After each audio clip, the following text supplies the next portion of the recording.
Mamatay tao ka Tuesday.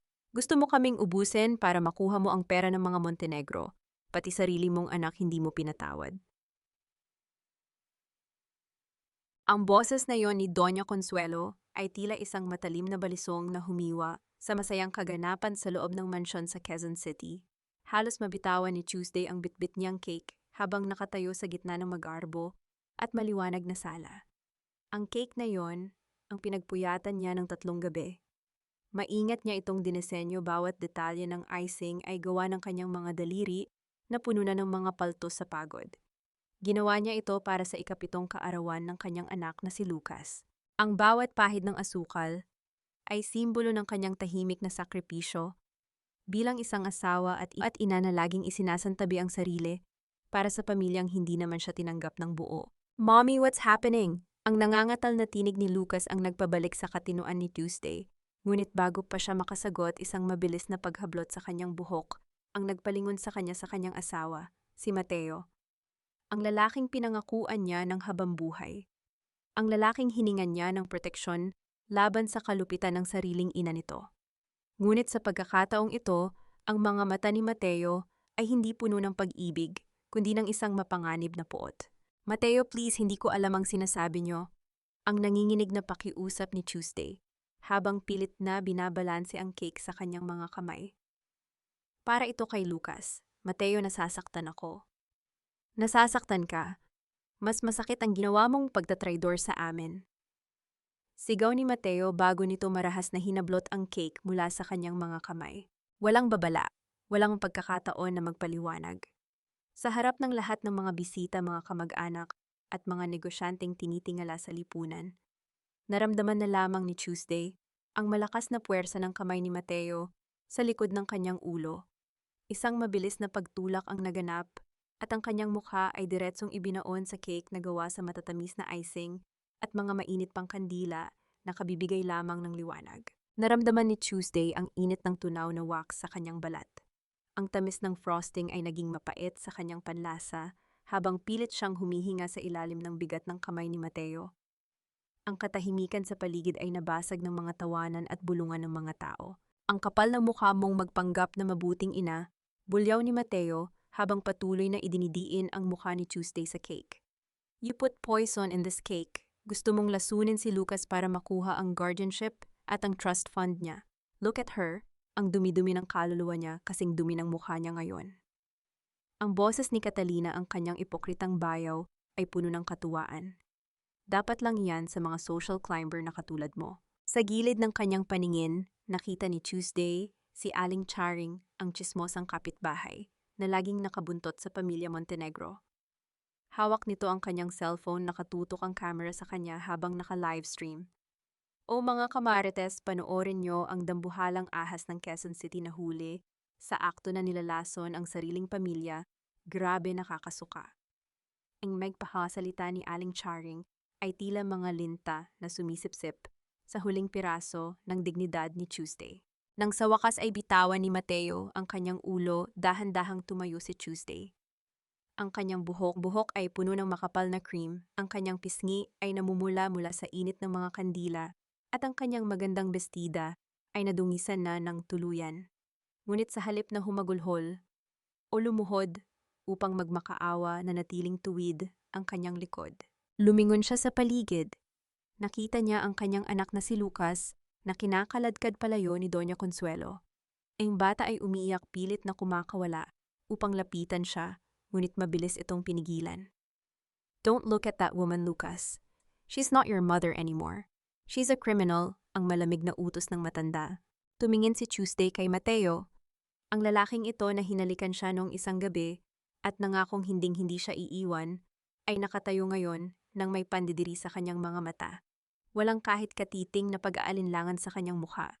Dahan-dahang itinaas ni Tuesday ang kanyang kamay upang punasan ng icing sa kanyang mga mata. Hindi siya kumikibo.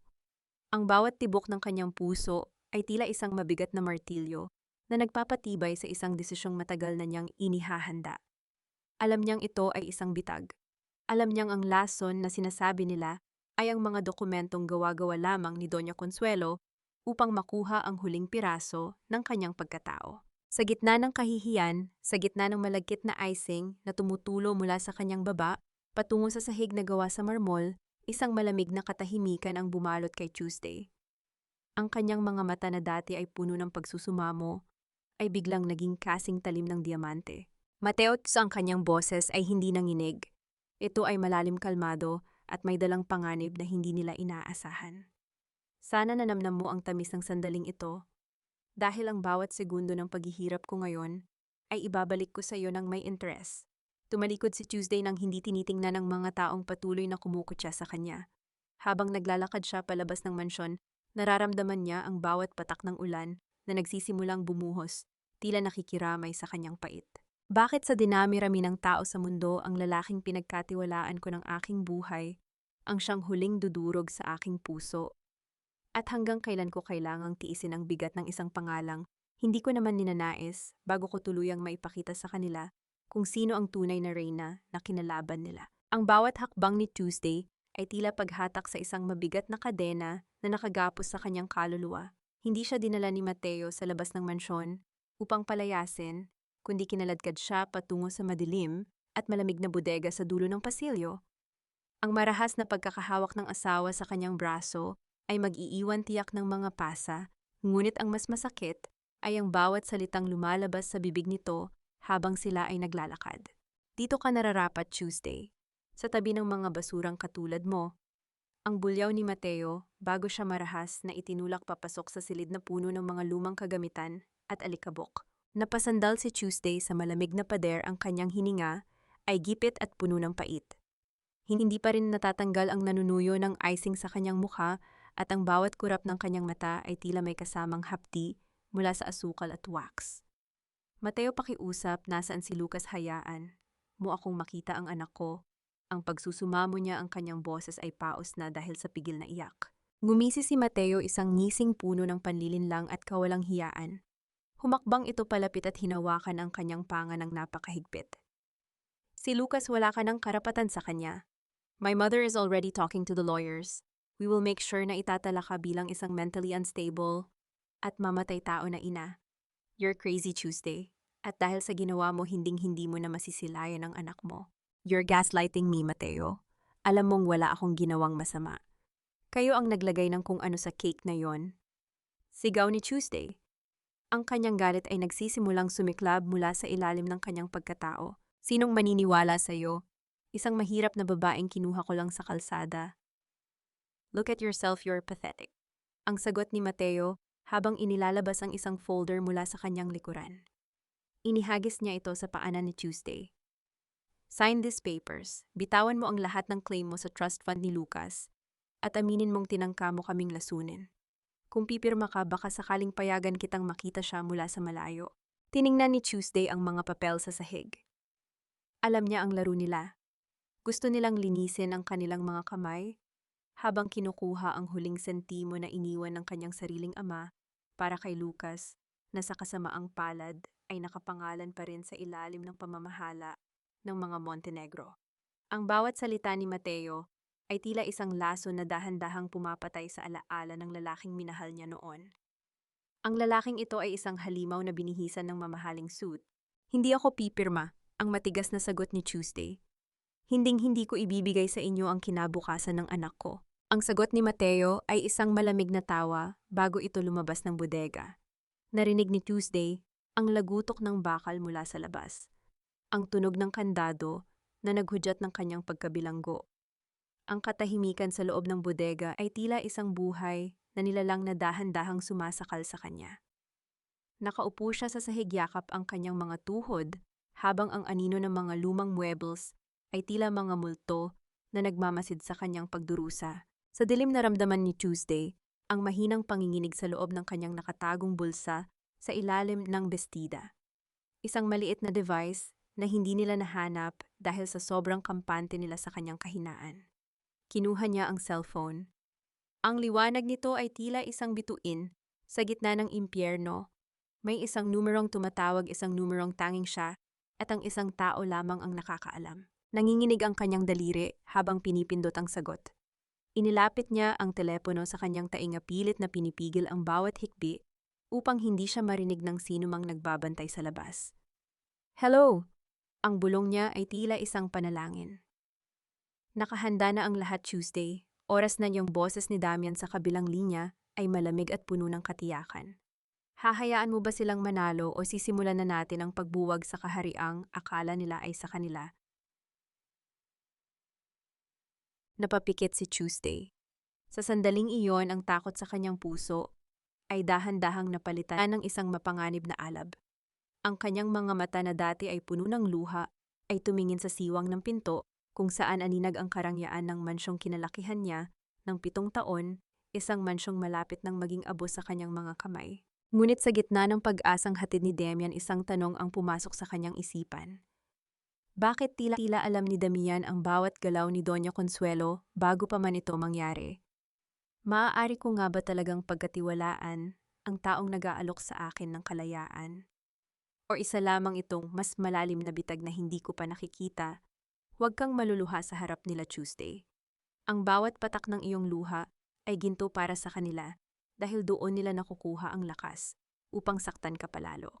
Ang boses ni Damian sa kabilang linya ay tila isang malamig na haplos sa gitna ng nag-aapoy na galit ni Tuesday. Hawak ang maliit na telepono, sumiksik siya sa sulok ng bodega kung saan hindi siya makikita mula sa maliit na siwang ng pinto. Ang amoy ng lumang kahoy at alikabok ay humahalo sa malagkit na amoy ng banilya mula sa natuyong icing sa kanyang leeg. Damian, kailangan kong makalabas dito. Kinuha nila si Lucas. I need to see my son. Ang bulong ni Tuesday, ang kanyang tinig, ay puno ng desperasyon. Magtiwala ka sa akin. Lalabas ka riyan pero hindi ka pwedeng magpakita sa kanila ng ganyan. Yan, you need to be invisible for an hour, sagot ni Damian. May maluwag na harang sa bintana sa likod ng mga lumang cabinet. Itulak mo lang iyon. Naghihintay ako sa likod ng hardin. Dahan-dahang tumayo si Tuesday. Sa kabila ng panghihina ng kanyang mga tuhod, tinahak niya ang madilim na bahagi ng bodega. Ang tunog ng paggalaw ng mga lumang gamit ay tila napakalakas sa katahimikan ng gabi. Bawat pagtama ng kanyang balat sa kanto ng mesa ay nagdudulot ng hapdi.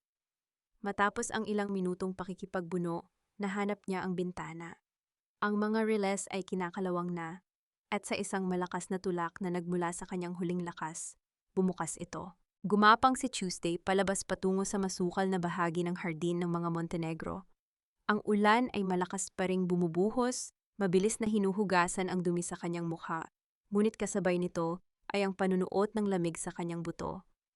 Sa ilalim ng malaking puno ng nara, isang anino ang naghihintay. Si Damian. Nakatayo ito ng matuwid, hawak ang isang itim na payong. Ang kanyang anyo ay tila hindi nababagabag ng bagyo sa paligid. You're late! Ang boses ni Damian ay kalmado nang lumapit siya kay Tuesday. Hindi nakasagot si Tuesday. Ang kanyang buong katawan ay nanginginig sa lamig at pagod. Napansin ni Damian ang kanyang kalagayan. Isinara niya ng bahagya ang payong at kinuha ang isang malinis na panyo mula sa kanyang bulsa. Sa ilalim ng madilim na langit, dahan-dahan niyang itinaas ang kanyang kamay upang punasan ang natitirang bahid ng cake sa gilid ng noo ni Tuesday. Ang kanyang haplos ay banayad, halos parang isang pag-alaga na matagal nang hindi nararamdaman ni Tuesday mula kay Mateo. Nagtama ang kanilang mga mata. Sa sandaling iyon, ang paligid ay tila tumigil. Ang init mula sa malapit na distansya ni Damian ay nagdulot ng isang kislap ng kilig sa puso ni Tuesday, isang damdaming hindi niya dapat nararamdaman sa gitna ng krisis. Bakit mo ito ginagawa, Damian? Bakit mo ako tinutulungan? Ang tanong ni Tuesday, ang kanyang boses ay halos isang bulong na lamang sa gitna ng ingay ng ulan. Ngumiti ng bahagya si Damian, isang ngiti na hindi umabot sa kanyang mga mata. Dahil ayaw ko sa mga taong akala nila ay hawak nila ang tadhana ng iba. At dahil alam ko kung sino ka talaga, Tuesday. You are more than just a Montenegro's wife. You are a Santos. Napasinghap si Tuesday. Paano nalaman ni Damian ang sikretong itinago niya sa loob ng 7 taon? Bago pa siya makapagtanong, iniabot ni Damian ang isang maliit na folder. Ito ang mga initial na ebidensya ng paglustay ni Mateo sa pondo ng kumpanya. Pero mag-ingat ka, Tuesday. Hindi lang ako ang nagmamasid sa'yo. Bumalik ka na sa loob bago ka nila hanapin. The real game starts tomorrow. Mabilis na bumalik si Tuesday sa bodega, ang kanyang puso ay mabilis na tumitibok, hindi lamang dahil sa takot, kundi dahil sa pagkalitong dala ni Damian. Pagkapasok niya at pagsasara ng bintana, narinig niya ang mabibigat na yabag ng sapatos sa labas ng pinto ng bodega. Ang tunog ng pagpihit ng kandado ay tila isang kulog sa loob ng silid. Bumukas ang pinto. Ang liwanag mula sa pasilyo ay tumama sa mukha ni Tuesday na basang-basa at nanginginig. Nakatayo sa pintuan si Doña Consuelo, may hawak na flashlight at ang kanyang mga mata ay puno ng matalas na hinala. Bakit basa ang buhok mo, Tuesday? At bakit may amoy ng pabango ng lalaki dito sa loob? Ang tanong ng matanda habang dahan-dahang inililibot ang ilaw ng flashlight sa bawat sulok ng bodega, papalapit sa bintanang hindi pa tuluyang nakalock. Huwag mo akong subukan, Tuesday. Alam mo kung gaano kalawak ang abot ng aking mga mata sa loob ng pamamahay na ito. Ang boses ni Doña Consuelo ay parang kalawang na kumakapit sa bawat sulok ng bodega. Ang liwanag ng flashlight ay tumigil sa basang laylayan ng bestida ni Tuesday. Mabilis na nag-isip ang batang ina. Humawak siya sa kanyang dibdib, pilit na pinatitigas ang kanyang ekspresyon sa kabila ng kaba. May tulo po ang bubong dito sa tapat ng cabinet, Doña Consuelo. Ang mahinang sagot ni Tuesday. Sinubukan ko pong ayusin dahil nababasa ang mga dokumento ng inyong kumpanya na nakatambak dito. Ang amoy naman na sinasabi nyo, baka dahil po sa mga lumang mothballs at alikabok na humalo sa ulan. Isang mapait na ngisi ang gumuhit sa labi ng matanda. Dokumento ng kumpanya o baka naman naghahanap ka ng paraan para makatakas. Lumapit siya at marahas na hinila ang baba ni Tuesday. Tandaan mo ito, kinuha ka namin sa putikan. Binigyan ka namin ng pangalan ng marangyang buhay at ng pagkakataong maging bahagi ng mga Montenegro. Iyan ang utang na loob na kailanman ay hindi mo mababayaran. Kaya kung iniisip mong traderin kami, sisiguraduhin kong sa kalsada ka muli pupulutin ng walang kahit isang kusing. Padabog na binitawan ng matanda si Tuesday bago ito lumabas. Ngunit hindi doon natapos ang paghihirap ng gabi. Kinabukasan hindi siya pinayagang makita si Lucas. Sa halip inutusan siya ni Catalina, ang bunsong kapatid ni Mateo, na pumunta sa sala. Nakatayo si Catalina sa gitna ng malawak na alpombra, suot ang kanyang mamahaling high heels na puno ng putik mula sa labas. O ayan na pala ang mamatay tao nating dumi ng lipunan. Ang pangungutya ni Catalina habang humihigop ng kape. Tuesday, halika rito, linisin mo ang sapatos ko. Ngayon din. Catalina, may mga katulong naman para dyan. I don't care, gusto ko ikaw ang gumawa. Ang putol ni Catalina, ang kanyang boses ay naging matinis at puno ng pag-uutos. Isipin mo na lang na ito ay bahagi ng pagbabayad mo sa utang na loob sa pamilyang ito. O baka gusto mong hindi ko pakainin si Lucas ng tanghalian. Nanigas ang buong katawan ni Tuesday sa banta ni Catalina. Ang kanyang kamao ay nagngit-ngit sa ilalim ng kanyang apron, ngunit ang imahe ng nagugutom na si Lucas ay mas matimbang kaysa sa kanyang sariling dignidad. Dahan-dahan siyang lumuhod sa sahig. Ang malamig na marmol ay tila nanunuot sa kanyang mga tuhod habang kinuha niya ang brush at basahan. Habang naglilinis siya sa paanan ni Catalina, naramdaman ni Tuesday ang sadyang pagdiin ng sapatos ng dalaga sa kanyang mga daliri. Hindi siya dumaing. Ang bawat kuskus niya sa putik ay tila paglilinis din sa kanyang sariling determinasyon. Diyan ka lang sa ibaba, Tuesday, dahil diyan ka naman talaga nababagay. Ang huling hirit ni Catalina bago lumakad paalis, iniwan si Tuesday na nakaluhod pa rin sa gitna ng sala, tila isang rebulto ng pagtitiis. Dahil sa suspisyosong kilos niya kagabi, inutusan siya ni Doña Consuelo na linisin ang bawat sulok ng silid-aklatan at opisina ng matanda, isang lugar na karaniwan ay bawal sa kanya. Ito ay parusa, ngunit para kay Tuesday, ito ay isang pagkakataon. Habang nagpupunas ng alikabok sa ilalim ng mabigat na lamesang narra, napansin niya ang isang bahagi ng sahig na tila hindi pantay. May maliit na siwang sa ilalim ng carpet. Sa tulong ng kanyang manipis na daliri, itinaas niya ang carpet at tumambad ang isang maliit na drawer na nakabaon sa sahig. Marahil ay naiwang hindi nakasara ng maayos dahil sa pagmamadali ng matanda. Sa loob nito ay may isang itim na envelope. Nanginginig ang kamay ni Tuesday habang binubuksan ito. Inasahan niyang mga titulo ng lupa o shares ng kumpanya ang makikita niya, ngunit ang tumambad sa kanya ay isang tseke. Isang tseke na nagkakahalaga ng 5 milyong piso. Ang petsa ay noong nakaraang buwan lang. At ang pangalan ng tatanggap na nakasulat sa malinaw na penmanship ni Doña Consuelo ay nagpatigil sa tibok ng puso ni Tuesday. Damian Salvador. Ang pangalan ng lalaking nagbigay sa kanya ng pag-asa kagabi. Ang lalaking akala niya ay kanyang kakampi. Bago pa man niya maibalik ang sobre, narinig niya ang malakas na tunog ng pagpihit ng doorknob ng opisina. Ang pagbukas ng pinto ay naglikha ng isang mahabang anino na tumama direkta sa kinalalagyan ni Tuesday sa ilalim ng mesa. Ang tiwala ay parang isang salamin, Tuesday. Kapag nabasag na, kahit anong pilit mong idikit ang mga lamat ay mananatiling saksi sa sakit na idinulot nito. Habang nakakubli sa ilalim ng mabigat na lamesang, naratila tumigil ang pag-ikot ng mundo para kay Tuesday. Ang tsekeng hawak niya, ang 5 milyong pisong nakapangalan kay Damian, ay tila isang mainit na uling na pumapaso sa kanyang palad. Ang bawat tibok ng kanyang puso ay naging kasing lakas ng isang tambol sa gitna ng katahimikan ng silid-aklatan. Ang pinto ay tuluyang bumukas at ang anino ni Mateo ay humaba sa sahig papalapit sa kinalalagyan niya. Kasunod nito ang marahang paghakbang ni Doña Consuelo. Ang tunog ng kanyang mga mamahaling takong ay tila pagbibilang ng mga huling sandali ni Tuesday. Siguraduhin mong hindi pumapalya ang abogadong iyon, Mateo, ang malamig na utos ng matanda. 5 milyon na ang naibigay ko sa kanya. Maliit na halaga para sa tuluyang pagpuksa sa pesteng babaeng iyan. Huwag kayong mag-alala, Mama. Damian knows what to do. He's playing his part well, Paul. Ang sagot ni Mateo na may kasamang tawa na puno ng kayabangan. Pinapaniwala niya si Tuesday na siya ang tanging tagapagtanggol nito. Ang tangang babae naman, akala niya ay nakahanap siya ng kakampi. Hindi niya alam bawat salitang sinasabi niya kay Damian ay direktang nakakarating sa akin. Nanigas ang buong katawan ni Tuesday. Ang luhang kanina pa niya pinipigilan ay dahan-dahang gumulong, humahalo sa alikabok sa sahig. Ang haplos ni Damian sa ulan kagabi, ang mga salitang nagbibigay ng pag-asa. Lahat ba iyon ay bahagi lamang ng isang malaking dula-dulaan?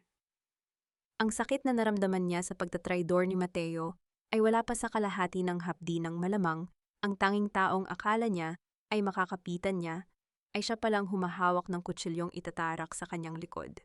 Nang sa wakas ay lumabas ang mag-ina, mabilis na lumabas si Tuesday mula sa ilalim ng mesa. Hindi siya pwedeng manatili doon. Kailangan niyang malaman ang katotohanan. Kinabukasan, sa ilalim ng pagkukunwari na bibili ng mga gamit para sa kusina, nagawa ni Tuesday na makalabas ng mansyon sa tulong ni Lola Idang, ang matandang katulong na tanging nakakaunawa sa kanya. Tinuntun niya ang isang liblib na cafe sa Quezon City, ang lugar na nabanggit sa isang mensaheng hindi sinasadyang nabasa niya sa cellphone ni Mateo.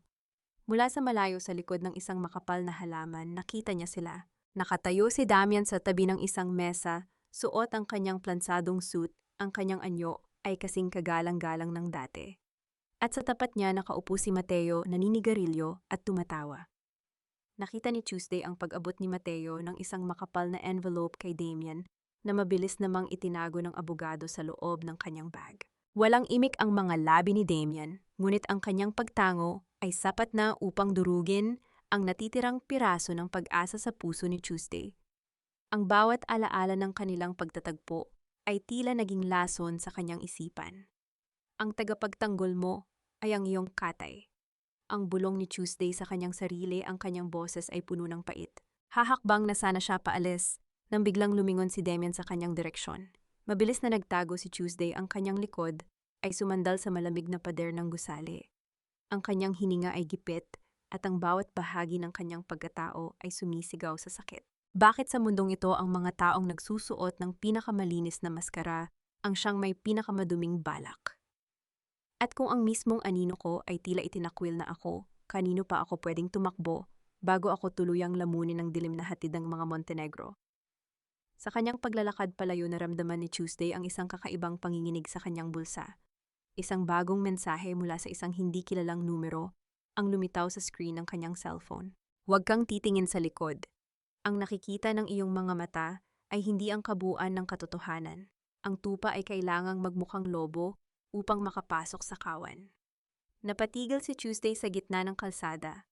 Ang bawat sasakyang dumadaan ay tila mga malalabo lamang na anino.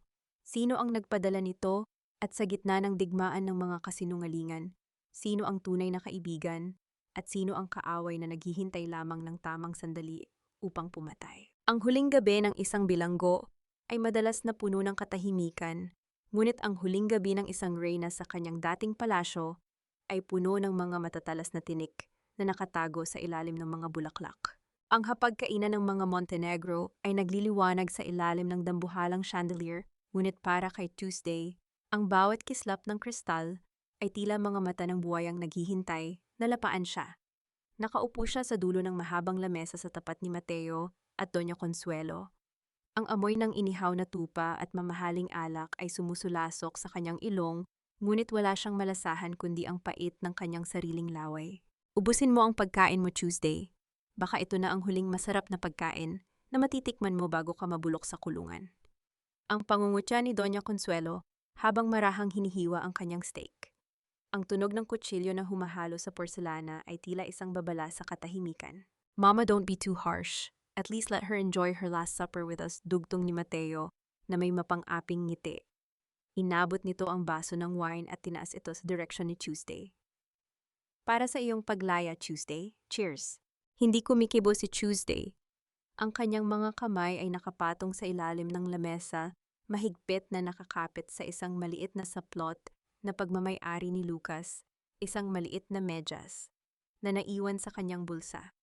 Ito ang kanyang golden moment, ang maliit na piraso ng tela na nagbibigay sa kanya ng lakas upang hindi sumabog sa galit.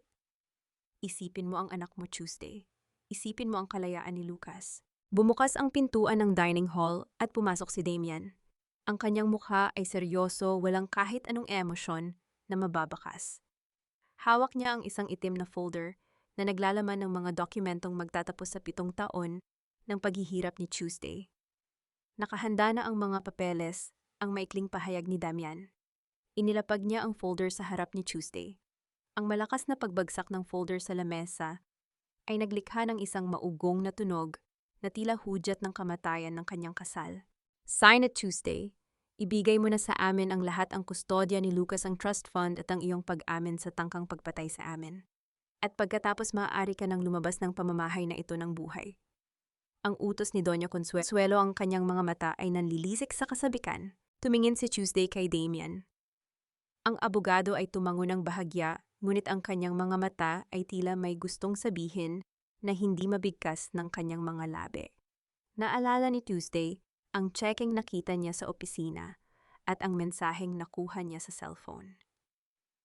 Ang nakikita ng iyong mga mata ay hindi ang kabuuan ng katotohanan. Dahan-dahang kinuha ni Tuesday ang isang ballpen mula sa kanyang sariling bulsa, isang ballpen na kulay pilak na may kakaibang ukit ng isang leon sa dulo nito.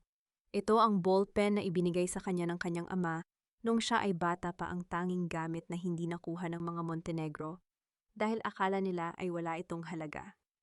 Pipirma ako'y ang mahinahong sabi ni Tuesday. Sa bawat titik ng kanyang pangalan na isinusulat niya sa papel, na ramdaman ni Tuesday ang isang kakaibang paggaan. Hindi niya ginamit ang ballpen na iniabot ni Damian. Ang bawat kurba ng kanyang lagda, gamit ang kanyang sariling ballpen, ay tila isang lihim na selyo. There, tapos na, sabi ni Tuesday pagkatapos ilapag ang ballpen.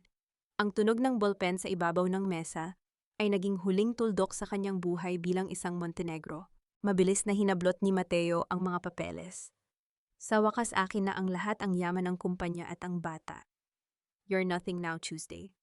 Wala kang kahit isang kusing, wala kang kakampi, at higit sa lahat wala ka ng anak. Humagalpak ng tawa si Doña Consuelo, isang tawang puno ng tagumpay at kasamaan. Ngunit sa gitna ng kanilang katuwaan, nanatiling tahimik si Tuesday. Tumayo siya nang may dangal ang kanyang likod, ay kasing tuwid ng isang reynang handa ng sumabak sa digmaan.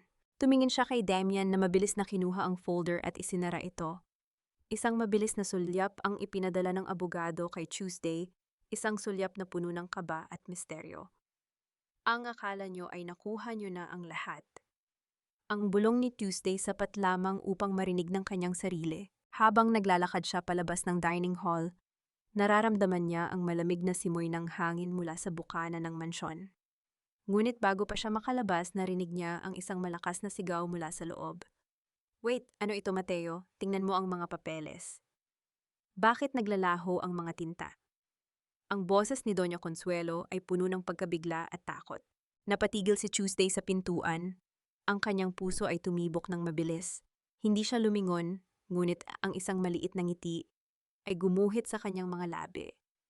Ang laro ay kasisimula pa lamang.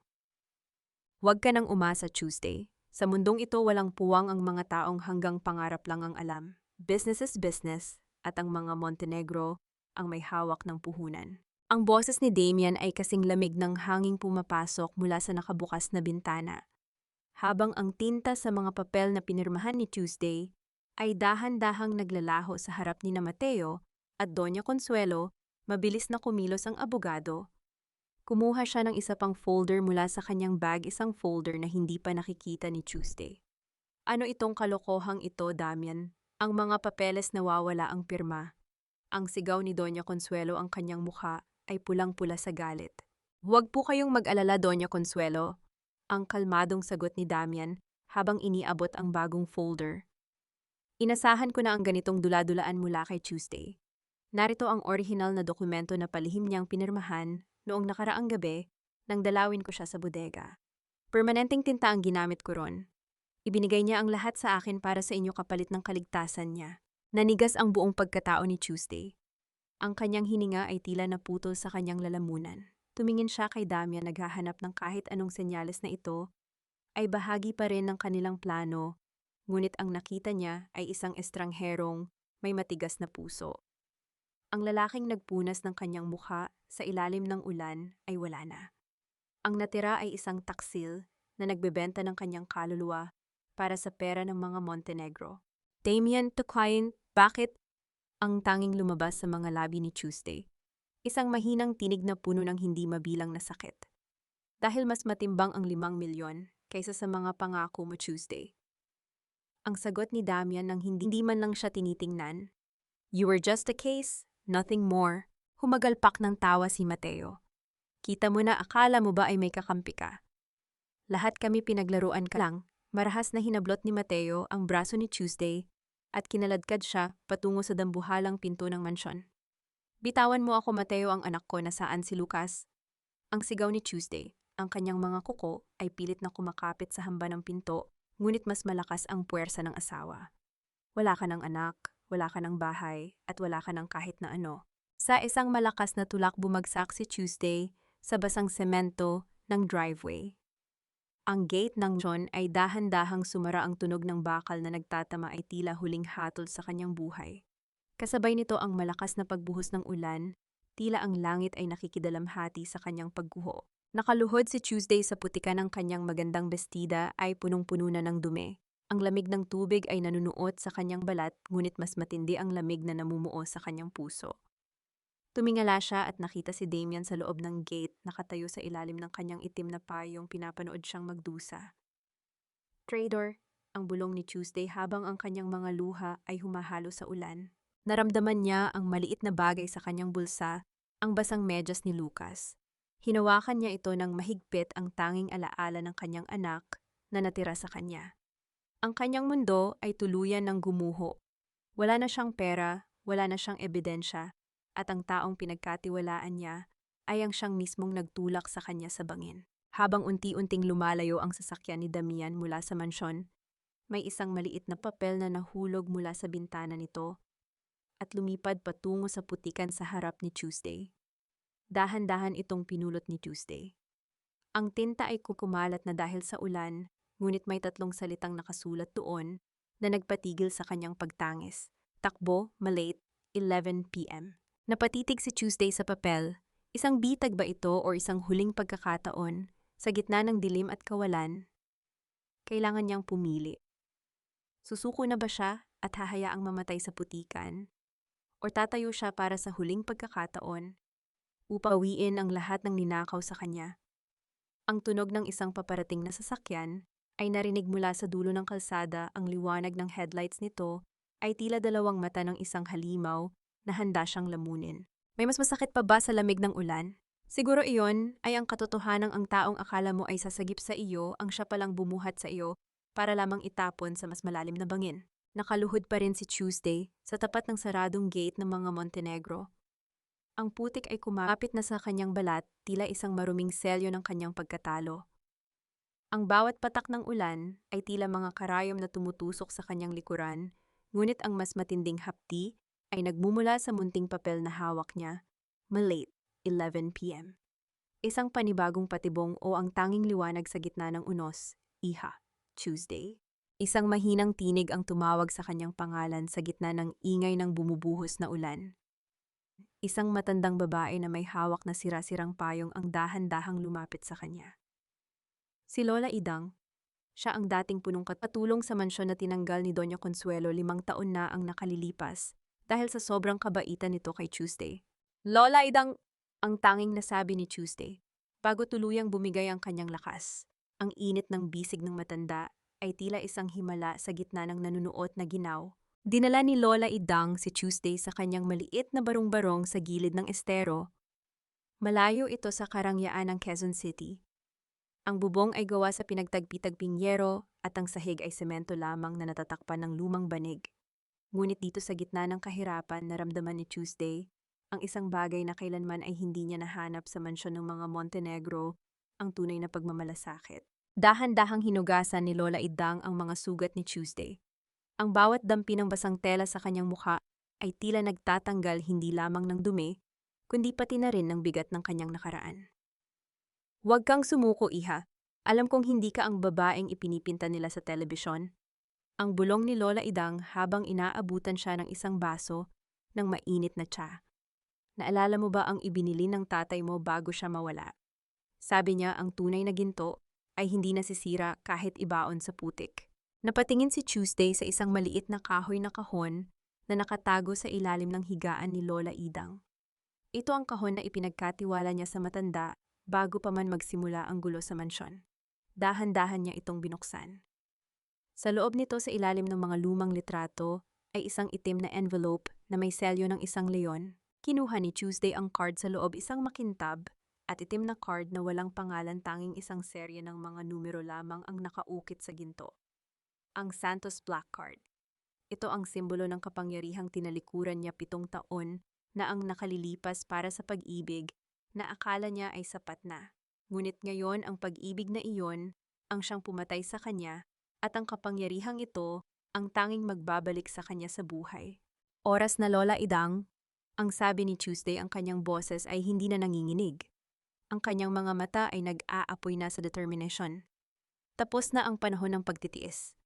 Ngayon sisiguraduhin kong malalasahan nila ang pait ng bawat luhang idinulot nila sa akin. Tiningnan ni Tuesday ang lumang orasan sa dingding. 10:00 na ng gabi. 1 oras na lang bago ang tagpuan sa Malate. Alam niyang mapanganib. Alam niyang maaaring patay na siya pagkatapos ng gabing ito, ngunit wala na siyang takot. Ang takot ay para lamang sa mga taong mayroon pang natitirang mawawala. At siya kinuha na nila ang lahat sa kanya, ang kanyang anak, ang kanyang dangal, at ang kanyang puso. Habang nagbibihis siya ng isang simpleng itim na jacket na ibinigay ni Lola Idang, naramdaman niya ang bigat ng card sa kanyang palad. Ito ang susi sa kanyang muling pagsilang. Ngunit bago siya umalis, isang alaala ang bumalik sa kanya, ang mukha ni Damian habang ibinibigay ang folder kay Mateo. Bakit tila may lungkot sa mga mata nito sa huling sandali? Mag-ingat ka, Tuesday. Ang kaaway ay hindi laging nasa harap mo. Minsan sila ang nasa likod mo, hawak ang iyong kamay. Ang huling paalala ni Lola Idang. Lumabas si Tuesday sa ulan hindi na bilang isang biktima, kundi bilang isang mangangaso. Habang sumasakay siya sa isang lumang jeep, patungong Malate, isang itim na sasakyan, ang dahan-dahang sumunod sa kanya mula sa malayo. Ang liwanag ng headlights nito ay tila mga mata ng isang lobo na naghihintay ng tamang pagkakataon. Sino ang nagmamasid sa kanya at ano ang tunay na balak ni Damian sa gitna ng hating gabi sa Malate? Ang bawat kanto ng kalsada ay tila puno ng mga panganib na hindi niya nakikita at ang oras ay dahan-dahang nauubos. Huwag kang lilingon, Tuesday. Sa oras na pumasok ka sa pintuang ito, wala na ang mahina at tapi na asawa ni Mateo Montenegro. Ang tanging matitira ay ang dugong Santos na nananalaytay sa iyong mga ugat. Ang boses ni Damian ay nanggaling sa madilim na sulok ng isang abandonadong gusali sa Malate. 11:00 na ng gabi.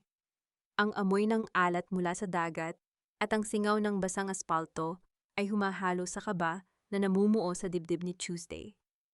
Nakatayo siya sa gitna ng silid, suot pa rin ang lumang jacket ni Lola Idang, ang kanyang anyo ay tila isang pulubi sa gitna ng mga anino, ngunit ang kanyang kamay ay mahigpit na nakakapit sa itim na card na kinuha niya mula sa kahon.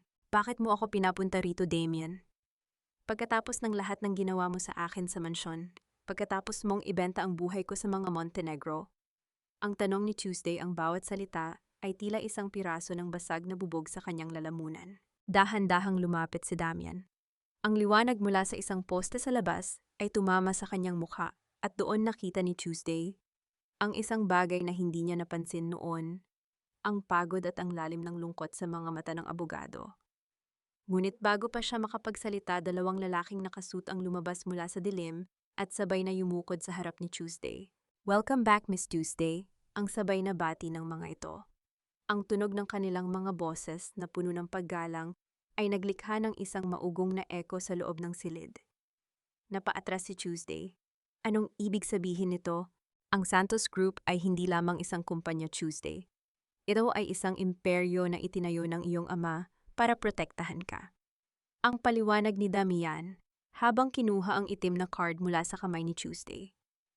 Ang 5 milyong kinuha ko kay Doña Consuelo, ginamit ko iyon para bilhin ang mga impormante sa loob ng kanilang sariling kumpanya. At ang dokumentong pinirmahan mo iyon ay hindi pagsuko ng iyong mga karapatan, kundi isang autorisasyon para sa Santos Group na simulan ang hostile takeover sa lahat ng ari-arian ng mga Montenegro. Naramdaman ni Tuesday ang isang mabilis na pag-ikot ng kanyang mundo.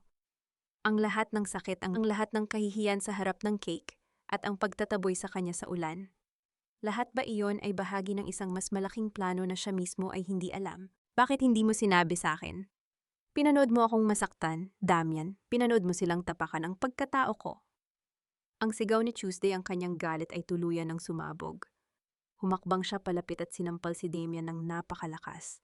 Ang tunog ng palad na tumama sa pisngi ay tila isang hudyat ng pagtatapos ng kanyang pagtitiis. Hindi gumanti si Damian. Hindi siya kumilos. Dahil kailangan nilang maniwala na nanalo na sila. Ang mga Montenegro ay parang mga buwaya. Lalabas lang sila sa kanilang lungga kapag sigurado na silang wala ng laban ang biktima. I needed you to be the victim, Tuesday. I needed your pain to be real dahil iyon lang ang tanging paraan para maging kampante sila. Dahan-dahang hinawakan ni Damian ang balikat ni Tuesday. Sa pagkakataong ito, naramdaman ni Tuesday ang tunay na init ng kanyang kamay. Pero ngayon tapos na ang pagtatago. Ang mga Santos ay hindi marunong sumuko. Oras na para bawin ang lahat ng sayo, simulan natin kay Lucas. Inabot ni Damian ang isang tablet kay Tuesday. Sa screen nakita niya ang isang live feed mula sa loob ng mansyon ng mga Montenegro. Naroon si Lucas nakakulong sa isang silid, umiiyak at tinatawag ang kanyang pangalan. Ngunit sa likod ng pintuan nakita niya si Mateo na may hawak na isang hiringgilya habang si Doña Consuelo ay nakatingin lamang ng may malamig na ngiti. Anong gagawin nila kay Lucas? Ang hiyaw ni Tuesday, ang kanyang puso ay tila pinipigas sa takot. Gusto nilang palabasin na may sakit ang bata para makuha ang buong control sa trust fund bago pa man ito umabot sa korte. Ang sagot ni Damian: mayroon tayong 30 minuto bago nila iturok ang gamot na magpapatulog sa kanya ng matagal. Mabilis na tumalikod si Tuesday patungo sa labas, ngunit napatigil siya nang makita ang isang pulang tuldok ng laser na gumagala sa dibdib ni Damian. Ang bawat tibok ng kanyang puso ay tila tumigil. Damian, dapay ang tanging naisigaw ni Tuesday. Ang katahimikan ng gabi ay nabasag ng isang mabilis na pagbagsak ng mga bubog mula sa bintana sa itaas. Isang itim na sasakyan ang mabilis na humarurot papalayo, iniwan silang balot ng panganib. Nakaligtas ba si Damian at sino ang nagpadala ng sniper upang patahimikin sila bago pa man magsimula ang kanilang paghihiganti? Ang bawat segundo ay mahalaga at si Lucas ay unti-unti nang nauubusan ng oras sa kamay ng mga halimaw. Kat, ang tagumpay na nakatayo sa ibabaw ng guho ng dangal ng iba ay isang marupok na gusali na madaling gumuho sa isang ihip ng hangin. Sa loob ng isang itim na van na mabilis na humaharurot palayo sa madilim na sulok ng Malate, nararamdaman ni Tuesday ang mabilis na pintig ng kanyang puso. Katabi niya si Damian na kahit may bahid ng dugo ang baro dahil sa pagkakasugat ng balikat mula sa mga basag na bubog ay nananatiling mahinahon. Ang liwanag ng mga ilaw sa kalsada ay pasulpot-sulpot na tumatama sa kanilang mga mukha, tila mga aninong naghahabulan sa loob ng sasakyan. Huwag kang manginig, Tuesday. Tapos na ang panahon ng iyong pagtatago. Ang sabi ni Damian, ang kanyang boses ay tila isang angkla sa gitna ng nagngangalit na dagat. Ang sniper na iyon ay huling hirit na ni Mateo. Akala nila ay tapos na ang lahat, kaya gagamitin nila ang gabing ito upang ipagdiwang ang kanilang kunwaring tagumpay. Ngayong gabi ang Montenegro Grand Charity Gala, isang magarbo at mapagkunwaring kaganapan sa isa sa pinakamalaking hotel sa Makati. Doon plano ni na Doña Consuelo at Mateo na ipahayag ang pagreretiro ni Tuesday dahil sa sakit sa isip at ang formal na paglilipat ng lahat ng ari-arian ni Lucas sa ilalim ng pamamahala ng kumpanya. Sa loob ng marangyang ballroom, ang hangin ay puno ng amoy ng mamahaling pabango at ang kalansing ng mga kristal na baso. Nakasuot ng isang makinang na ternong kulay ginto si Doña Consuelo, ang bawat ngiti niya sa mga bisita ay tila isang obra maestra ng kaplastikan. Sa tabi niya ay si Mateo, na mukhang kagalang-galang sa kanyang tuxedo, hawak ang isang baso ng champagne, habang nakikipagkamay sa mga maimpluwensyang tao. "I'm so glad the trash has been taken out, Mama." Ang bulong ni Mateo habang nakatingin sa mga mamamahayag na nag-aabang sa kanilang pahayag. "After tonight, wala nang makakaharang sa atin. We own the Santos Trust Fund at si Lucas ay magiging sunod-sunuran na lamang sa atin." "Huwag kang masyadong kampante, Mateo." Ang sagot ng matanda bagamat may bakas ng tagumpay sa kanyang mga mata. "Siguraduhin mong ang mga papeles na ibinigay ni Damian ay nailabas na sa safe.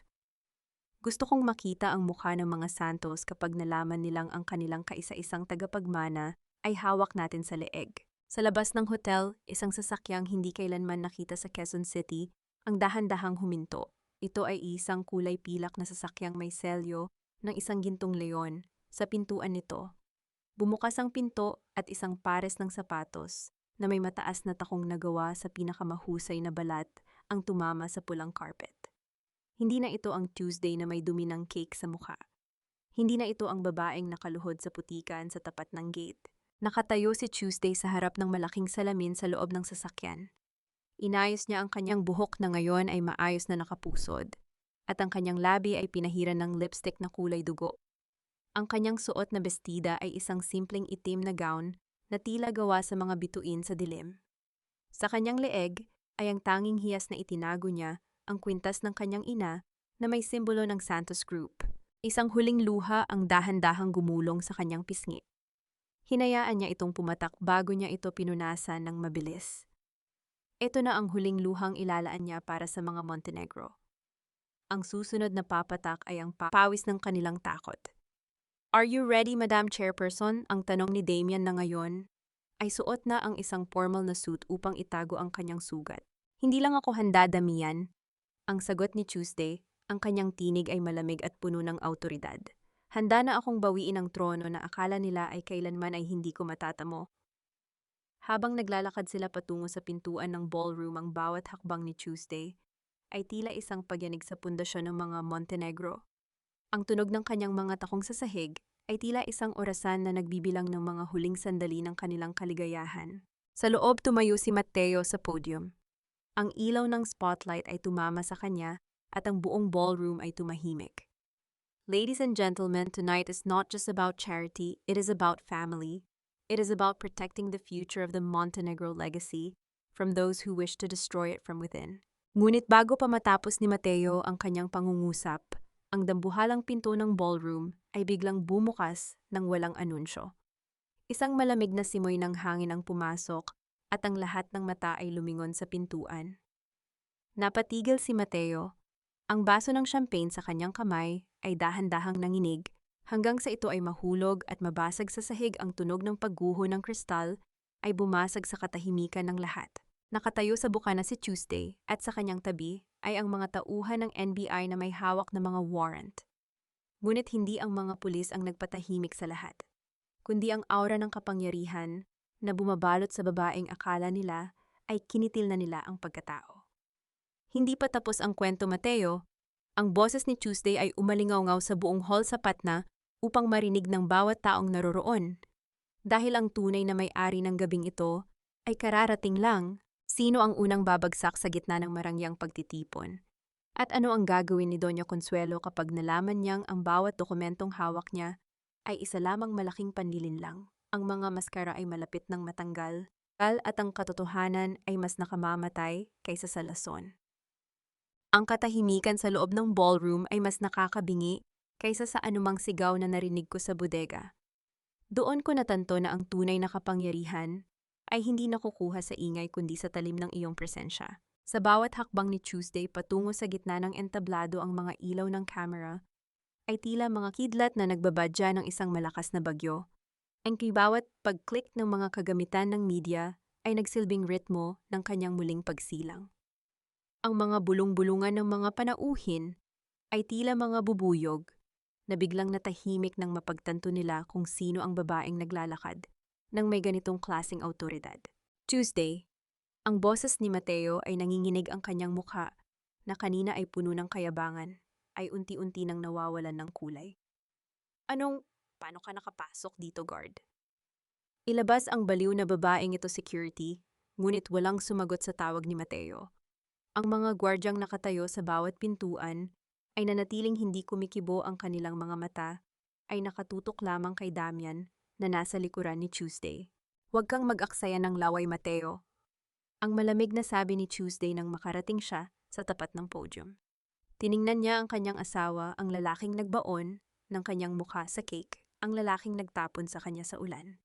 Ngayon, sa ilalim ng mga lila at gintong ilaw ng ballroom, nakita ni Tuesday ang totoo nitong anyo, isang maliit at takot na bata na nagtatago sa likod ng pangalan ng kanyang ina. Tuesday, iha, mukhang hindi ka pa magaling. Ang singit ni Doña Consuelo pilit na ibinabalik ang kanyang mapagkunwaring nangiti habang humahakbang papalapit sa media. Pasensya na po kayo, ang aking manugang ay dumaranas ng isang matinding breakdown. Security, please dalhin na siya sa ospital. Ang tanging breakdown na mangyayari ngayong gabi, Doña Consuelo, ay ang pagguho ng inyong kumpanya, ang sagot ni Tuesday. Hindi siya sumisigaw, ngunit ang kanyang boses ay umalingaw-ngaw sa bawat sulok ng silid dahil sa mikroponong hindi sinasadyang naiwang bukas ni Mateo. Inilabas ni Tuesday ang isang gintong folder at inilapag ito sa podium.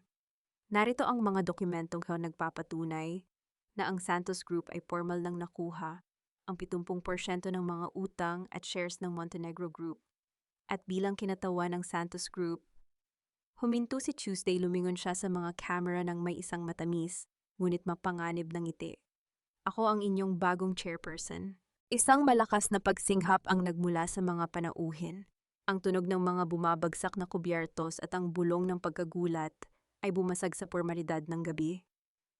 Hindi totoo yan, sinungaling ka. Ang sigaw ni Catalina mula sa gilid ang kanyang mukha ay puno ng puot. Isang basurera lang ang kinuha namin. Wala kang pera. Ninakaw mo lang ang kwintas na yan. Catalina, manahimik ka.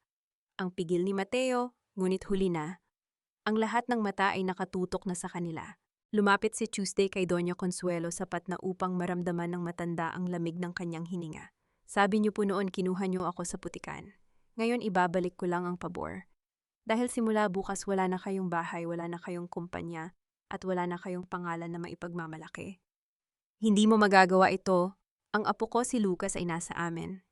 Ang banta ni Doña Consuelo, ang kanyang boses ay pumiyok sa takot.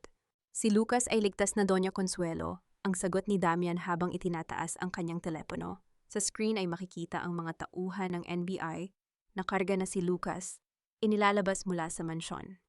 Habang abala kayo sa inyong pagdiriwang, dinalaw na ng aking mga tauhan ang inyong tahanan. Napaupo si Mateo sa sahig, ang kanyang tuxedo ay nadumihan ng natapon na champagne. Ang imahe ng kanyang pagbagsak ay kinukuhanan ng bawat lens ng camera sa loob ng ballroom. Tapos na ang palabas, Mateo, ang huling sabi ni Tuesday. NBI, gawin niyo na ang trabaho niyo. Habang pinaliligiran ng mga autoridad ang mag-inang Montenegro, isang malakas na hiyawan at kaguluhan ang namayani sa ballroom. Ngunit sa gitna ng lahat ng ito nanatiling nakatayo si Tuesday. Tiningnan niya ang kanyang mga kamay, wala na ang dumi ng cake, wala na ang putik ng ulan. Ngunit sa likod ng kanyang tagumpay, naramdaman niya ang isang matinding kirot sa kanyang dibdib. Ang tagumpay ba ay tunay na matamis kung ang presyo nito ay ang pagkawasak ng pamilyang akala mo ay sa iyo? At sa pagtalikod ni Tuesday sa mga taong sumira sa kanya. Isang anino ang nakita niyang nakatayo sa dulo ng pasilyo, isang anyo na hindi niya inaasahang makikita sa gabing ito. Hindi mo ito pwedeng gawin sa amin, Tuesday. Ako ang ama ng anak mo. You can't just throw us away like trash. Ang bulyaw ni Mateo ay umalingaw-ngaw sa gitna ng marangyang ballroom, ngunit ang bawat salita niya ay tila mga tuyong dahon na tinatangay ng hangin. Wala nang nakikinig, wala nang nagnanais na lumapit. Ang mga dati nilang kaibigan at kasosyo sa negosyo ay dahan-dahang umaatras, tila ba ang pamilya Montenegro ay may nakahahawang sakit na dapat iwasan. Nakatayo si Tuesday sa gitna ng entablado, ang kanyang mga braso ay nakahalukip-kip. Tinitingnan niya si Mateo, ang lalaking minsan niyang inisip na magiging sandigan niya habang buhay. Nakasuot pa rin ito ng mamahaling tuxedo, ngunit ang kanyang buhok ay gulo-gulo na. Ang pawis ay namumuo sa kanyang noo at ang kanyang mga mata ay puno ng desperasyon at galit. Sa kabilang banda, si Doña Consuelo ay nakaupo sa isang silya. Ang kanyang mukha ay kasing puti ng papel, habang pilit na itinatago ang kanyang nanginginig na mga kamay sa ilalim ng kanyang gintong terno. Ang bawat pagpindot ng shutter ng mga camera ng media ay tila mga latay sa balat ng mga Montenegro. Ang kanilang kahihiyan ay nakatala na sa kasaysayan, ipinapalabas sa bawat television at cellphone sa buong bansa. Ama ka ni Lucas Mateo, pero kailan mo ba tinuring na anak ang bata? Ang mahinahong tanong ni Tuesday. Ang kanyang boses ay walang galit, tanging isang malalim na pagkapagod ang mababakas. Nang iturok niyo ang pampatulog sa kanya para lang makuha ang pera. O nang hayaan mong saktan siya ng iyong ina dahil lang sa kanyang pag-iyak. You were never a father, you were just a jailer. Sinungaling, ang sigaw ni Doña Consuelo. Ang kanyang boses ay pumiyok sa gitna ng katahimikan. Lahat ng ginawa namin ay para sa legacy ng pamilyang ito. Ikaw ang sumira sa amin. You manipulated Damien. You're the devil in a Santos gown. Humakbang si Damien papalapit sa matanda, ang kanyang mukha ay walang bakas ng awa. Inilapag niya ang isang makapal na folder sa harap nito. Hindi ko kailangang i-manipulate, Doña Consuelo. Ang inyong sariling kasakiman ang nagtulak sa inyo sa bangin. Narito ang lahat ng records ng inyong money laundering mula sa charity fund na ito. Pinirmahan niyo ang mga dokumentong akala niyo ay pag-aari ni Tuesday, ngunit ang totoo iyon ay ang inyong formal na pag-amin sa lahat ng inyong krimen. Ang tunog ng pagbagsak ng mga bakal na posa sa ibabaw ng lamesa ay naglikha ng isang maugong na ingay na bumasag sa huling pag-asa ng mga Montenegro. Ang mga tauhan ng NBI ay dahan-dahang lumapit. Mateo Montenegro, Doña Consuelo Montenegro, you are under arrest for money laundering, child abuse, and domestic violence. Ang malamig na deklarasyon ng opisyal. Napanood ni Tuesday kung paano kinaladkad ang kanyang asawa at biyenan palabas ng ballroom. Ang sigaw ni Catalina na nagmamakaawa ay unti-unting lumabo habang inilalayo sila sa gitna ng mga nagkikislapang ilaw. Ang dambuhalang tore ng mga Montenegro na itinayo sa ibabaw ng takot at panlilinlang ay tuluyan ng gumuho. Naiwan si Tuesday na nakatayo sa gitna ng entablado. Ang ballroom na dati ay puno ng ingay at musika ay nabalot ng isang kakaibang katahimikan. Tumingin siya sa malaking salamin sa gilid ng hall. Nakita niya ang isang babaeng matatag, makapangyarihan at malaya. Ngunit sa likod ng kanyang mga mata, naroon pa rin ang anino ng babaeng nakaluhod sa putikan. Naramdaman ni Tuesday ang isang mahinang pagpindot sa kanyang kamay. Si Damian. Tapos na, Tuesday, yuwan niya ang bulong ng abogado. Nanalo nga ba ako, Damian? Ang tanong ni Tuesday, ang kanyang paningin ay naglabo dahil sa luhang pilit niyang pinipigilan. Kinuha ko ang lahat sa kanila, pero kailan ko ba maibabalik ang 7 taon na nawala sa akin? Kailan ko ba mabubura ang takot sa puso ni Lucas? Hindi nakasagot si Damien. Sa halip, dahan-dahan niyang inakay si Tuesday palabas ng hotel. Ang malamig na hangin sa labas ay tila isang bagong simula. Ngunit bago sila makasakay sa sasakyan, isang lalaking nakasuot ng itim na leather jacket ang humarang sa kanilang daan. Ang lalaking ito ay may dalang isang maliit na sobre at ang kanyang mga mata ay tila pamilyar kay Tuesday. Isang lihim na hindi pa nabubunyag ang tila naghihintay sa loob ng sobreng iyon. Isang katotohanan tungkol sa pagkamatay ng kanyang ama na maaaring bumago muli sa lahat. Bakit tila sa bawat pagtatapos ng isang laban ay may bagong kaaway na lumilitaw mula sa dilim? At ano ang kinalaman ng pamilya Santos sa tunay na dahilan kung bakit kinuha siya ni Mateo bilang asawa 7 taon na ang nakalilipas pa? Ang huling halakhak ay hindi laging nagmumula sa katuwaan. Madalas ito ay ang tunog ng isang pusong tuluyan nang naging bato matapos durugin ng napakaraming pagkakataon. Sa loob ng isang pribadong silid sa likod ng hotel, bago tuluyang isakay sa mga sasakyan ng pulis, pinahintulutan ni Tuesday na makaharap ang kanyang asawa at ang matandang donya sa huling pagkakataon. Ang silid ay nababalot ng isang malamig na katahimikan, tanging ang tunog ng aircon na humuhuni ang maririnig. Nakaupo si Mateo sa isang sulok na kayuko at nakatali ang mga kamay ng posas, habang si Doña Consuelo ay nananatiling nakatitig sa kawalan. Ang kanyang mga mata ay puno ng hindi matanggap na katotohanan. Bakit Tuesday ang mahinang tanong ni Mateo nang hindi tumitingin sa kanya? Bakit kailangang humantong sa ganito? Minahal kita sa sarili kong paraan. Isang mapait na ngiti ang gumuhit sa labi ni Tuesday. Lumapit siya sa kanyang asawa at dahan-dahang inangat ang mukha nito. Minahal mo ako nung panahong itinulak mo ang mukha ko sa cake sa harap ng lahat. O minahal mo ako nung panahong pinanood mo akong manginig sa ilalim ng ulan habang kandado ang gate ng mansyon. Hindi mo naiintindihan Tuesday ang legacy ng pamilya. Ang pilit na depensa ni Doña Consuelo, ang kanyang boses ay nanginginig sa galit. Ginawa namin ang lahat para protektahan ang pangalan ng Montenegro. Ang Davao, Montenegro ay itinayo niyo sa ibabaw ng mga bangkay at nakaw na yaman ang putol ni Tuesday. Alam niyo ba kung bakit hinayaan kong pakasalan ako ni Mateo 7 taon na ang nakalilipas? Dahil akala ko sa likod ng inyong yaman ay may puso. Pero ang totoo, pinakasalan niyo ako dahil alam niyo ang tungkol sa Santos Group at akala niyo ay patay na ang aking ama at ako na lamang ang madaling biktimahin para makuha ang aming shares. Nanlaki ang mga mata ni Doña Consuelo.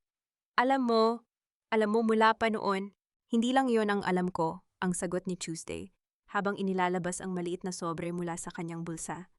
Ito ang sobreng ibinigay ng lalaking naka-leather jacket sa labas. Alam ko rin na kayo ang nagplano ng aksidente ng aking ama sa dagat para lang mapabilis ang inyong pag-akyat sa kapangyarihan. Ngunit nagkamali kayo. Ang aking ama ay hindi namatay. Nang gabing iyon, siya ay nagtago upang buuin ang Santos Group mula sa dilim at ako ang kanyang naging instrumento upang tapusin ang inyong kasakiman. Isang malakas at maugong na hagalpak ng tawa ang nagmula kay Tuesday. Hindi ito tawang masaya kundi isang tawang puno ng pait at tagumpay. Ang tunog nito ay tila bumasag sa huling piraso ng dignidad ng mga Montenegro. Akala niyo ba ay tinraidor ako ni Damian? Ang tanong ni Tuesday. Habang nakatingin sa pinto kung saan pumasok si Damian, na ngayon ay may dalang isang opisyal na dokumento. Ang bawat sentimong kinuha niya sa inyo, ang bawat impormasyong ibinigay niya sa inyo, lahat iyon ay bahagi ng aking script. Damian has been my CEO long before he became your lawyer. Napaupo si Mateo sa sahig, ang kanyang buong katawan ay tila nawalan ng buto. Ang katotohanang pinaglaruan lamang sila ng babaeng akala nila ay kanilang alipin ay mas masakit pa kaysa sa rehas ng kulungan. Ngayon tikman niyo ang inyong sariling lason, ang huling sabi ni Tuesday. Doña Consuelo Mateo, simula sa gabing ito, wala na kayong kahit isang kusing sa bangko. Ang bawat alahas, bawat kotse, at ang mismong mansyong ipinagmamalaki nyo ay nakapangalan na sa Santos Foundation para sa mga biktima ng domestic violence. Habang kinaladkad sila palabas ng mga autoridad, naririnig ni Tuesday ang sigaw ng pagmumura ni Mateo at ang hikbi ng pagsisisi ni Doña Consuelo. Ngunit wala na siyang nararamdaman. Ang kanyang puso ay tila isang dagat na kumalma matapos ang isang dambuhalang bagyo. Naramdaman ni Tuesday ang isang mahinang paghila sa kanyang bestida. Paglingon niya, naroon si Lucas karga ni Lola Edang. Ang bata ay tumatakbo patungo sa kanya, ang mga mata nito ay nagliliwanag sa saya. Nanay, ang sigaw ni Lucas, habang yumayakap sa kanyang binti. Binuhat ni Tuesday ang kanyang anak at naramdaman ang init ng balat nito. Sa sandaling iyon, ang lahat ng pait, ang lahat ng galit at ang lahat ng paghihiganti ay tila naglaho. Ito ang tunay na huling halakhak, ang makita ang kanyang anak na ligtas at malaya sa kanyang mga bisig. Nanalo na tayo, Lucas, ang bulong ni Tuesday habang hinahalikan ng noo ng bata. Wala na ang mga halimaw, wala na tayong kailangang katakutan. Habang naglalakad sila palabas ng hotel patungo sa isang bagong buhay, ang liwanag ng bukang liwayway ay nagsisimula nang sumilip sa abot-tanaw. Ngunit sa likod ng kanilang paglisan, isang sasakyan ang nananatiling nakatigil sa malayo, at ang taong nasa loob nito ay dahan-dahang binuksan ang isang lumang litrato ni Tuesday. Sino ang taong ito na tila may mas malalim pang koneksyon sa pamilya Santos? At ang katahimikan ba na natamo ni Tuesday ay ang tunay na katapusan o simula lamang ng isang mas malaking pagsubok para sa kanyang puso? Ang karma ay hindi laging dumarating na may kasamang kulog at kidlat.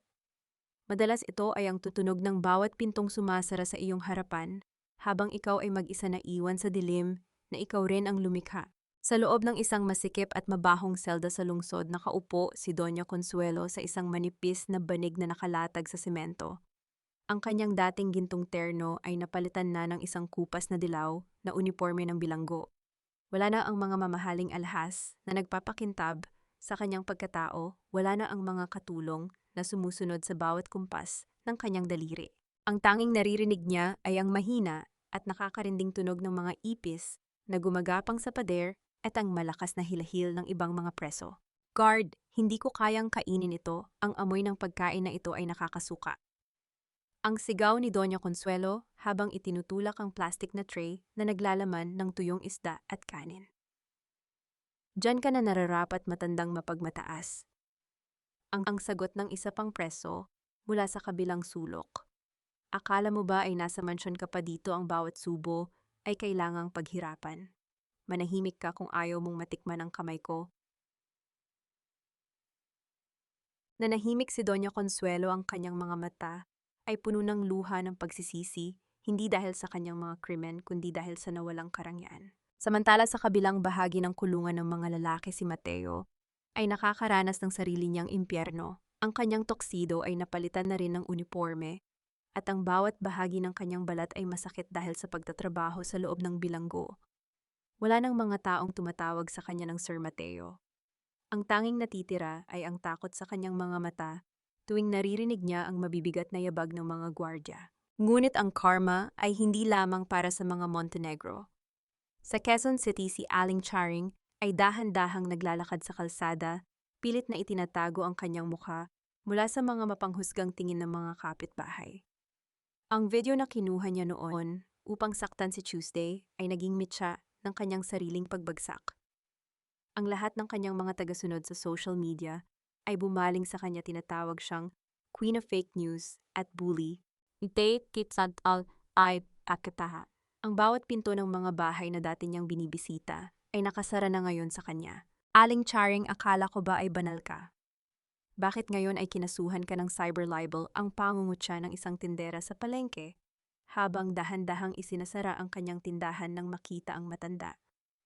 Walang maisagot si Aling Charing. Ang kanyang cellphone na dati ay gamit niya upang manira ng buhay ay nakumpiska na rin ng mga awtoridad bilang ebidensya. Sa gitna ng lahat ng pagguho na ito, si Tuesday ay nakatayo sa balkonahe ng dati nilang mansyon. Ang mansyong ngayon ay isa ng santuwaryo para sa mga kababaihang nakaranas ng karahasan. Ang pangalang Montenegro Estate ay binura na at napalitan ng Santos Haven of Hope. Nanay, look, the flowers are growing. Ang masayang sigaw ni Lucas habang itinuturo ang mga bagong tanim na rosas sa hardin. Lumapit si Tuesday at lumuhod sa tabi ng kanyang anak. Kinuha niya ang maliit na pala at tinulungan ng bata na ayusin ang lupa. Ito ang kanyang golden moment. Wala nang takot, wala nang mga lihim. Ang tunog ng halakhak ni Lucas ay ang tanging musika na nais niyang pakinggan habang buhay. Opo anak, dahil ang pag-ibig kapag itinanim mo sa tamang paraan, hinding-hindi ito mamamatay. Ang bulong ni Tuesday habang pinupunasan ng pawis sa noo ng bata. Dumating si Damian, dala ang isang balita mula sa korte. Confirmed na Tuesday, ang huling apela ni Mateo ay tinanggihan. Mananatili sila sa loob ng mahabang panahon at ang shares ni Catalina sa ibang bansa ay tuluyan na ring na-freeze. Salamat Damian, ang sagot ni Tuesday. Tumingin siya sa malayo sa abot-tanaw kung saan ang araw ay nagsisimula ng lumubog. Ngayon malinis na ang lahat, wala nang utang na kailangang bayaran. Ngunit may isang bagay ka pang kailangang malaman. Ang boses ni Damian ay naging seryoso. Inabot niya ang isang dokumento na may selyo ng gobyerno. Ang iyong ama, ang tunay na dahilan kung bakit siya nagtago sa loob ng 7 taon, ay hindi lamang dahil sa takot sa mga Montenegro. May isang tao sa loob ng pamilya Santos ang nagtraidor sa kanya noon.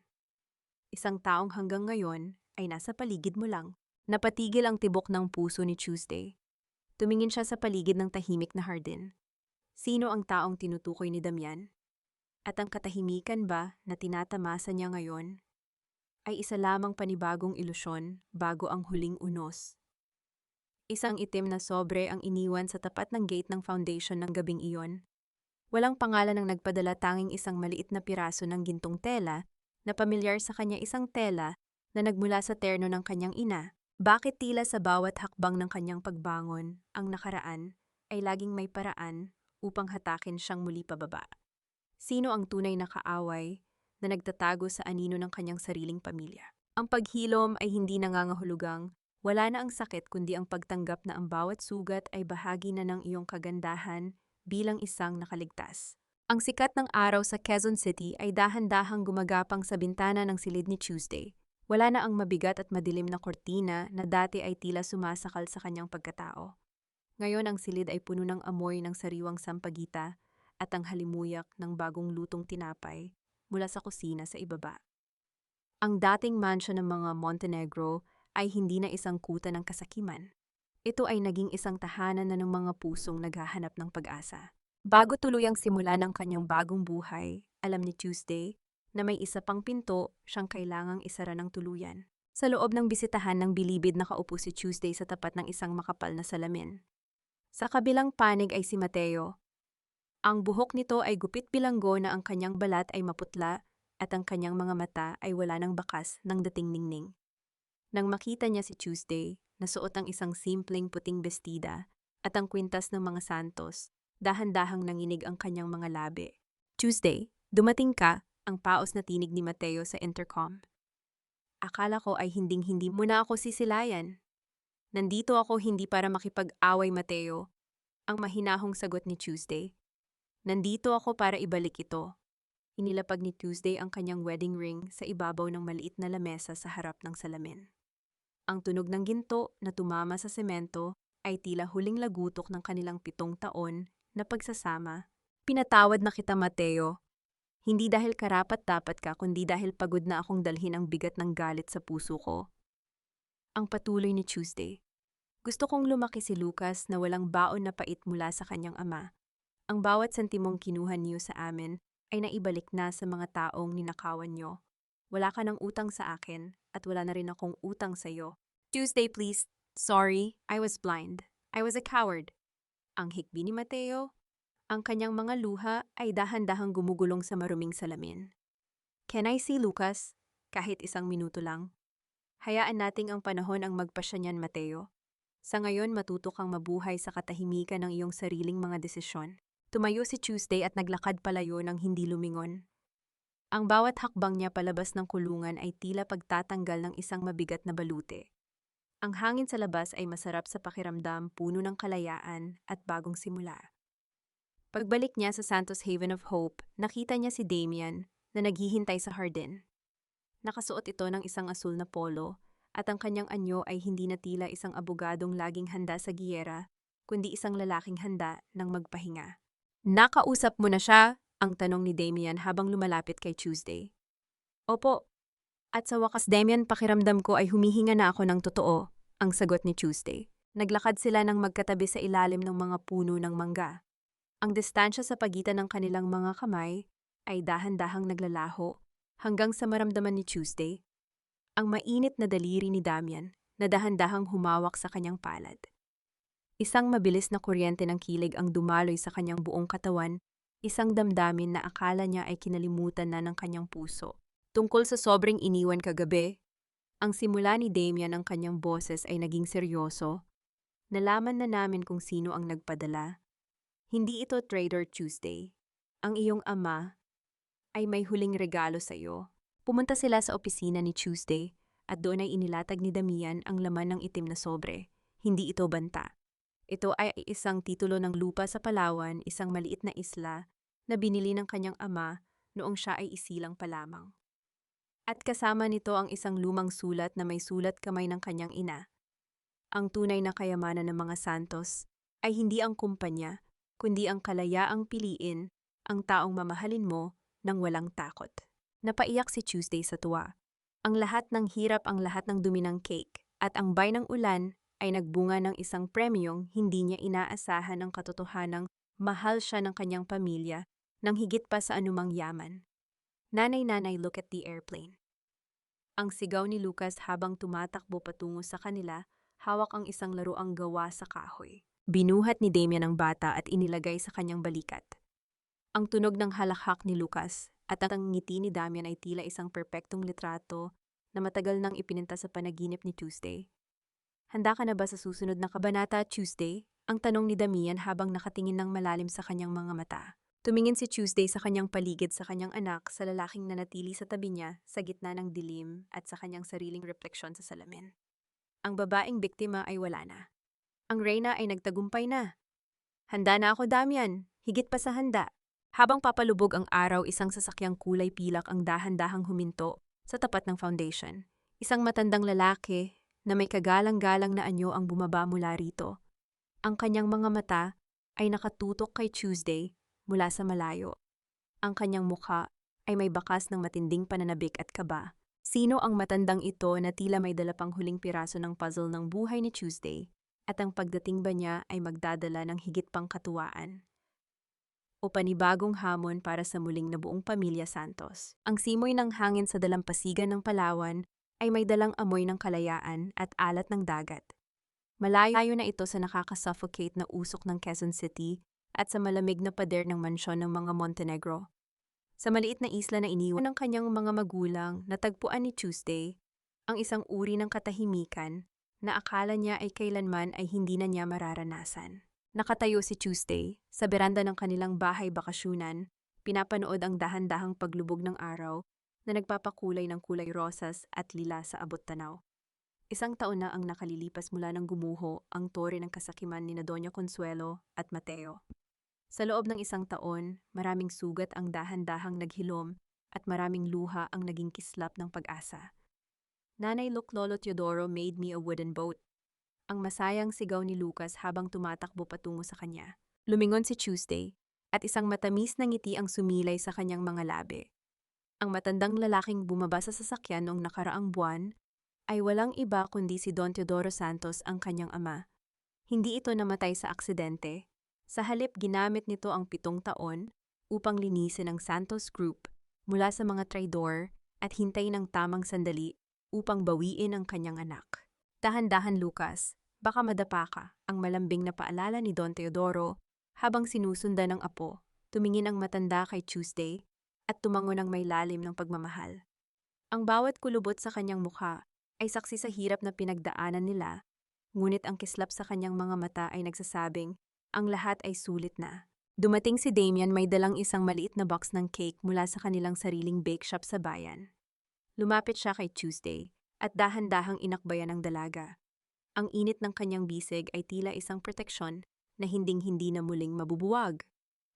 Are you thinking about them again? Ang bulong ni Damian. Hindi na dahil sa galit, Damian, ang sagot ni Tuesday habang sumasandal sa balikat ng lalaki. Naisip ko lang, ang bawat pait na naranasan ko sa kamay ni na Mateo ay tila mga sangkap lamang para mas lalong maging matamis ang buhay ko ngayon. Kung hindi ako nadapa sa putikan, hindi ko matatanto na ang tunay na lakas ay wala sa yaman kundi sa mga taong mananatili sa tabi mo kahit wala ka ng kahit ano. Sa Maynila, ang balita tungkol sa mga Montenegro ay dahan-dahan nang naglalaho. Si Doña Consuelo ay nananatiling nakakulong, tanging ang kanyang mga anino ang kausap sa loob ng madilim na selda. Si Mateo naman, sa kanyang huling balita, ay nagtatrabaho na bilang isang janitor sa loob ng bilangguan, isang malupit na biro ng tadhana para sa lalaking dati ay hindi man lang marunong humawak ng basahan. At si Catalina, nabalitaan nilang nagtatrabaho ito bilang isang serbidora sa ibang bansa. Pilit na itinatago ang kanyang tunay na pangalan dahil sa matinding hiya na dulot ng kanilang kasaysayan. Ang karma ay hindi laging marahas. Minsan ito ay ang pagpapaalala sa iyo araw-araw kung ano ang mga bagay na sinayang mo dahil sa iyong kasakiman. Pumasok ang pamilya sa loob ng bahay at inilapag ang cake sa lamesa. Sa pagkakataong ito, si Tuesday na ang nagsindi ng kandila. Walang halong takot, walang halong lason. Ang bawat titig nila sa isa't isa ay puno ng pasasalamat. Happy birthday to our new life, ang sabi ni Tuesday bago nila sabay-sabay na hinipan ng kandila. Nahanap na ba ni Tuesday ang tunay na kapatawaran? Opo. Pinatawad na niya ang nakaraan dahil ang galit ay isang rehas na siya rin ang magdurusa. Nahanap na ba niya ang kapayapaan higit pa sa inaakala niya? Ang kapayapaan ay hindi ang pagkawala ng gulo, kundi ang pagkakaroon ng pamilyang yayakap sa iyo matapos ang bagyo. Ang aral na iniwan ni Tuesday sa puso ng bawat nakinig sa kanyang kwento ay simple lamang: ang pagiging mabuti ay hindi kahinaan. Ang pagtitiis ay hindi kamangmangan. Dahil sa dulo ng bawat mahabang gabi ang mga taong marunong magmahal at magsakripisyo ang siyang laging may pinakamatamis na tagumpay. Habang nagtatawanan sila sa loob ng bahay, ang tunog ng kalansing ng mga baso at ang halakhak ni Lucas ay umalingaw-ngaw sa buong isla. Ang reyna sa likod ng cake ay hindi na lamang isang kwento ng pagdurusa, kundi isang alamat ng pag-asa na hinding-hindi na muling maglalaho. Habang pinapanood natin ang payapang paglubog ng araw kasama sina Tuesday at Lucas, damang-dama natin na sa wakas ang bawat piraso ng kanilang mundo ay muling nagkabit-kabit sa isang mas magandang larawan ng katahimikan at pag-asa. Mga mahal kong tagapakinig, maraming salamat sa paglalakbay na ito, kasama ko hanggang sa huling pahina ng ating kwento. Sa totoo lang, habang isinusulat ko ang tagpong iyon sa simula kung saan ang cake na pinagpuyatan ni Tuesday ay naging instrumento ng kanyang kahihiyan, sa kamay ni Mateo ay hindi ko rin mapigilang manginig sa galit at awa. Tila naramdaman ko ang bawat hapdi ng mainit na wax at ang lagkit ng icing na naging simbolo ng pait ng kanyang pagsasakripisyo. Ang bawat salitang inyong napakinggan ay hinubog mula sa mga tunay na hikbi at tagumpay ng mga kababaihan sa ating lipunan na patuloy na lumalaban ng may dangal. Ang kwentong ito ay bunga ng malalim na pagninilay sa halaga ng isang ina at ang hindi matatawarang lakas ng isang pusong marunong maghintay sa tamang panahon. Tandaan ninyo, ang ating integridad ay parang mahiwagang tinta ng pluma ni Tuesday. Maaaring akalain ng mga mapang-api na hawak na nila ang ating tadhana sa pamamagitan ng kanilang mga panlilinlang, ngunit ang tunay nating halaga ay hindi kailanman permanenteng mabubura ng kanilang kasamaan. Ang bawat sakit na ating nararanasan ay tila init ng horno na nagluluto sa ating pagkatao, upang sa huli ay lumabas tayo na mas matatag, mas masarap ang tagumpay, at mas lalong karapat-dapat sa trono ng ating sariling buhay. Sa inyong palagay, sapat na ba ang naging kabayaran ni na Mateo at Doña Consuelo para sa lahat ng kanilang ginawa? Kung kayo ang nasa kalagayan ni Tuesday, magagawa niyo rin bang iwan ang lahat ng pait sa likuran upang simulan ng isang bagong kabanata? Habang naririnig ninyo ang aking boses ngayon, nasaan kayo at ano ang inyong ginagawa? Marahil ay nagluluto kayo para sa inyong pamilya, nagtutupi ng mga damit, o baka naman ay ninanamnam ang katahimikan ng gabi matapos ang isang mahabang araw. Ibahagi nyo naman ang inyong mga saloobin at sariling kwento sa comment section sa ibaba, dahil dito bawat karanasan ay pinapahalagahan at bawat boses ay may nakikinig. Huwag din ninyong kalimutang i-like at i-share ang video na ito upang maging inspiration tayo sa iba pang mga kababaihang naghahanap ng lakas. Naway baunin ninyo ang kapayapaan at tapang na natamo ni Tuesday sa inyong sariling mga laban, manatiling matatag at laging maniwala sa ganda ng bagong simula. Hanggang sa susunod nating pagkikita, naway laging mapuno ng pagmamahal ang inyong mga tahanan. Pamagat ng kwento ang reyna sa likod ng Cake Louie, ang lahat ng mga tauhan at sitwasyon sa kwentong ito ay kathang-isip lamang na nilikha para sa layuning libangin at maghatid ng positibong mensahe.